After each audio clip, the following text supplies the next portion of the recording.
नमस्ते प्यारे बच्चों, कैसे हैं आप? अच्छे? अपनी पढ़ाई मन लगाकर कर रहे हैं ना? ध्यान से? शाबाश।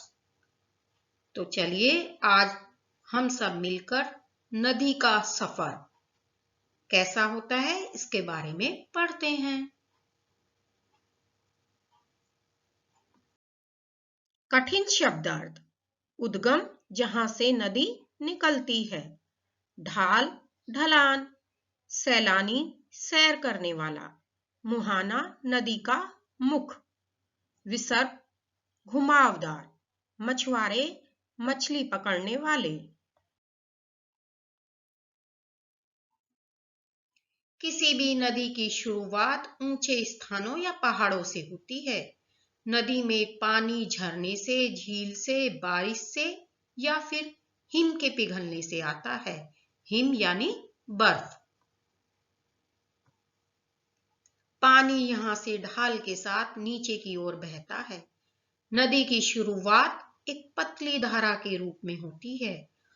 आगे चलकर यही धारा गहरी और चौड़ी हो जाती है और एक नदी का रूप ले लेती है। यहाँ एक नदी का सफर दिखाया गया है। तुम्हारे आसपास भी कोई नदी होगी, उसके बारे में तुम क्या क्या जानते हो? तो बच्चों, आपको क्या काम करना है?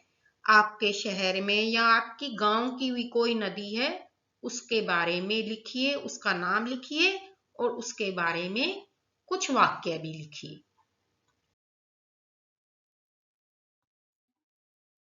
जहां से नदी की शुरुआत होती है उस जगह को नदी का उद्गम कहते हैं। उद्गम अर्थात नदी निकलने का स्थान।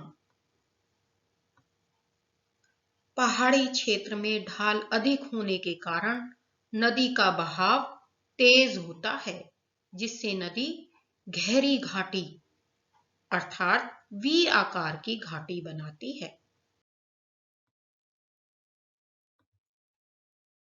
कई सारी छोटी नदियां मुख्य नदी में मिलती हैं तथा उसे बड़ी नदी बनाती हैं। इन छोटी नदियों को मुख्य नदी की सहायक नदियां कहते हैं। सहायक नदियां यानी छोटी छोटी नदियां।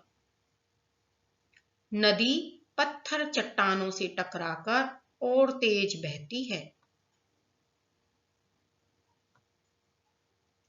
कई धाराएं आकर नदी में मिलती हैं। मछुआरे और सैलानी नदी के किनारे मछलियां पकड़ते हैं। सैलानी यानी सैर करने वाले। तो आप चित्र में भी देख पा रहे हैं कि मछुआरे और सैलानी नदी के किनारे मछलियां पकड़ते हैं। वह स्थान जहां नदी समुद्र में मिलती है उसे नदी का मुहाना कहते हैं। मुहाना अर्थात नदी का मुख। नदी अपने साथ खूब सारी रेत और मिट्टी लाती है। जब कम ढाल होने के कारण बहाव बहुत ही कम हो जाता है तो नदी घुमावदार रास्ते बनाती है, जिसे नदी विसर्ग अर्थात मिएंडर कहते हैं। नदी समुद्र में मिलने से पहले अपनी रेत और मिट्टी समुद्री किनारे पर छोड़ जाती है। नदी यहाँ गहरी और चौड़ी है। तो बच्चों, आपको नदी के सफर के बारे में समझ में आया कि नदी ऊंचे स्थानों या पहाड़ों से शुरू होती है, जिसे नदी का उद्गम स्थान कहते हैं। जहां से नदी शुरू होती है उसे क्या कहते हैं? नदी का उद्गम स्थान। और वह अंत में कहां मिल जाती है? समुद्र में। और अपनी रेत और मिट्टी वहीं पर छोड़ जाती है। जहां नदी समुद्र से मिलती है उसे नदी का मुहाना कहते हैं और टेढ़े मेढ़े जो नदी के रास्ते हैं उसे नदी का विसर्ग कहते हैं।